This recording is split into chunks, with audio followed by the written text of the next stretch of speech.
அனைவருக்கும் வணக்கம். சிவபெருமானுக்கு தீபாராதனை காட்டும் போது நடந்த ஒரு அரிய வீடியோ காட்சியை தான் இப்போ நாம் அந்த வீடியோவில் பார்த்துட்ருக்கோம்.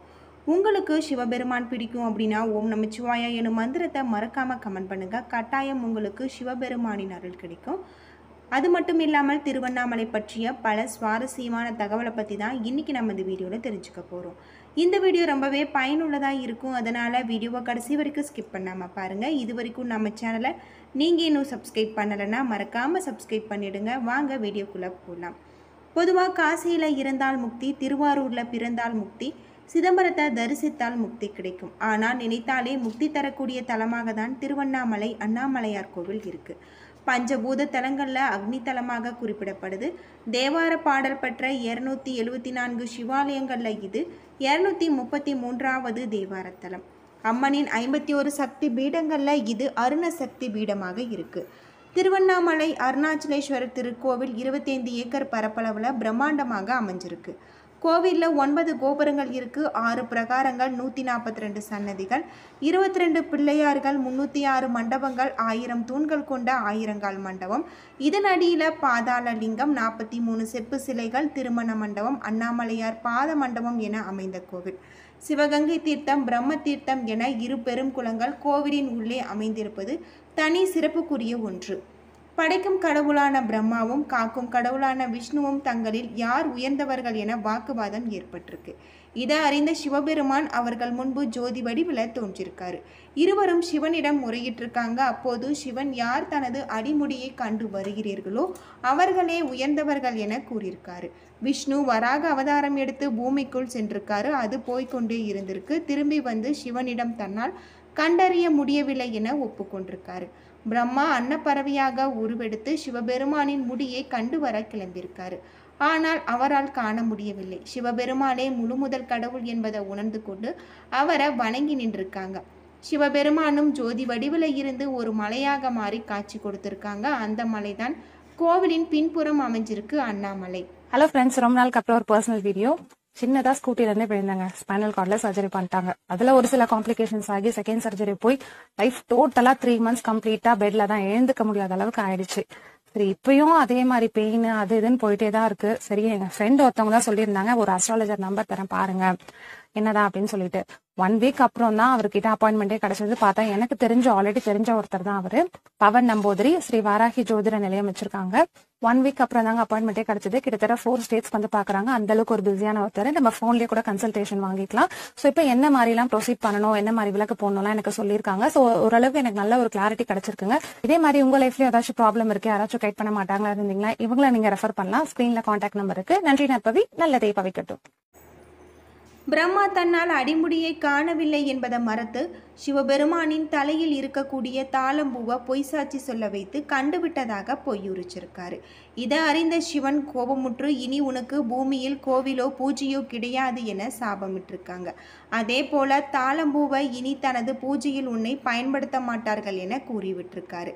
பிரம்மோற்சவம், ஆனி மாத பிரம்மோற்சவம், மாசிமக தீர்த்தவாரி, கார்த்திகை தீபம், பரணி தீபம், மகா தீபம் போன்றவை திருக்கல்யாண உற்சவம் ஆகிய திருவிழாக்கள் ஆண்டுதோறும் நடைபெறும். வருடத்தின் எல்லா மாதங்களிலுமே ஏதாவது ஒரு திருவிழா இந்த தலத்தில் நடந்து கொண்டே இருப்பது சிறப்பு. ஒவ்வொரு மாத பிரதோஷமும் சிறப்பான வழிபாடு முறை தினமும் நடக்கும். 6 கால பூஜைகள் நடைபெறுது. சிவன் கோவில் அனைத்திலுமே சிறப்பு வழிபாடு திங்கட்கிழமையாக இருக்கும். சோமவாரம், சோம பிரதர்ஷனம் போன்றவற்றின் மூலம் இந்த உண்மையை நம்மால் அறிந்து கொள்ளலாம். ஆனால் திருவண்ணாமலை அக்னிமலை, அக்னிக்குரிய நாள் செவ்வாய்க்கிழமை, அக்னிக்குரிய கிரகம் அங்காரகன். ஆகவே இந்த கோவிலில் மட்டுமே சிவபெருமானுக்கு செவ்வாய்க்கிழமை அன்றுதான் விசேஷ வழிபாடு நடக்கிறது. செவ்வாய்க்கிழமை அன்று வழிபடுவோர் பிறவி பிணையில இருந்து விடுபடலாம் என்று புராணங்களில் சொல்லப்பட்டிருக்கு. கிளை கோபுரம் 81 அடி உயரம், தெற்கு திருமஞ்சன கோபுரம் 157 அடி உயரம், தெற்கு கட்டை கோபுரம் 70 அடி உயரம், தெற்கு பேய் கோபுரம் 160 அடி உயரம் கொண்டதாக இருக்கு. அண்ணாமலை கிருத யுகத்தில் அக்னிமலையாகவும், கிரேத யுகத்தில் மாணிக்க மலையாகவும், துவாபர யுகத்தில் தாமிர மலையாகவும், கலியுகத்தில் கல்மலையாகவும் திகழ்கிறது. இந்த மலையானது 2688 அடி உயரம் கொண்டிருக்கு. கிரிவல பாதையின் தூரம் 14 கிலோமீட்டர். இந்த பாதையில் 20 ஆசிரமங்கள், 360 தீர்த்தங்கள், பல சன்னதிகள், அஷ்டலிங்கங்கள் இருக்கு. 26 சித்தர்கள் வாழ்ந்திருக்காங்க. அடுக்கி 1008 லிங்கம் அமைஞ்ச கோவில் அப்படின்னே சொல்லலாம். கைலாயத்தில் ஆழ்நிலை தியானத்தில் இருந்த ஈசனின் கண்களை அன்னை பராசக்தி விளையாட்டாக மூடியதால் இந்த பிரபஞ்சமே இருண்டது. அனைத்து ஜீவராசிகளும் துன்பத்திற்கு உள்ளாயிருக்காங்க. இதனால் ஏற்பட்ட பாவத்தை போக்க உலகம் வந்து காஞ்சிபுரம் கம்பை நதிக்கரையில் அன்னை காமாட்சி தவம் செஞ்சுருக்காங்க. தன்னுடைய சிவலிங்கம் கரையாமல் இருக்க மார்போடு சேர்த்து அணைத்து கொண்டிருக்காங்க. இதனால் அன்னையின் பாவத்தை சிவபெருமான் நீக்கியிருக்காரு. அன்னை காமாட்சி, ஐயனே, நீங்கள் என்னை எப்பொழுதும் பிரியாதிருக்க தங்கள் திருமேனியில் எனக்கு இடப்பாகம் தந்தருள வேண்டும் என வேண்டியிருக்காங்க. அப்போது சிவபெருமான் அண்ணாமலை சென்று தவம் செய் என்றிருக்காரு. அவ்வாறு உமையும் தவம் செஞ்சுருக்காங்க. கார்த்திகை மாதத்தில் பௌர்ணமியும் கிருதிகையும் சேரும் நாளில் மலையின் மீது பிரகாசமான ஒளி ஒன்று தோன்றியது. அப்போது மலையை இடதுபுறமாக சுற்று என அசிரறி ஒலித்ததாம். அவ்வாறு கிரிவலம் சென்ற அன்னையை அழைத்து தனது திருமேனியில் இடப்பாகத்தை அளித்து ஆட்கொண்டிருக்காரு சிவபெருமான். அர்த்தநாரீஸ்வரராக காட்சி கொடுத்திருக்காரு. இதை நினைவு கூறும் விதமாக அண்ணாமலையில் மகாதீபம் ஏற்றப்படுது அப்படின்னே சொல்லலாம். ஞாயிற்றுக்கிழமைகளில் கிரிவலம் மேற்கொள்வதால் சிவலோக பதவியும், திங்கட்கிழமைகளில் கிரிவலம் மேற்கொள்வதால் இந்திர பதவியும், செவ்வாய்க்கிழமைகளில் வறுமை கடன் நீங்கும், புதன்கிழமைகளில் நம்ம கிரிவலம் மேற்கொள்வதால் கலைகளில் தேர்ச்சியும் முக்தியும் கிடைக்கும், வியாழக்கிழமைகளில் கிரிவலம் மேற்கொள்வதால் ஞானம் கிடைக்கும், வெள்ளிக்கிழமைகளில் வைகுண்ட பதவி கிடைக்கும். கிரிவலத்தை தொடங்குவதற்கு முன்பு திருவண்ணாமலை கோவிலில் அருகே இருக்கக்கூடிய பூதநாராயணனை தரிசித்து அனுமதி பெற வேண்டும். பூதநாராயணன் தான் திருவண்ணாமலையின் காவல் தெய்வம். அவரை வணங்கிவிட்டு புறப்பட்டால் எந்தவித இடையூறும் இல்லாமல் கிரிவலத்தை முடிக்க முடியும் என்பது நம்பிக்கை. பின்னர் வழியில் இருக்கக்கூடிய இரட்டை பிள்ளையாரை நாம் தரிசிக்க வேண்டும். அதன் பிறகு ஆலயம் சென்று அண்ணாமலையாரையும் உண்ணாமலை அம்பிகையும் நாம் தரிசனம் செய்ய வேண்டும். கிரிவல பாதையில் 8 திசைகளிலுமே ஒவ்வொரு லிங்கம் இருக்கு. கிரிவலத்தின் இந்த லிங்கங்களை வணங்கிவிட்டு தான் செல்ல வேண்டும். மலையை ஒட்டி நடக்காமல் இடது பக்கமாக செல்ல வேண்டும். நம்மோடு சித்தர்களும் வருவார்கள் என்று நம்பிக்கையாக சொல்லப்படுது.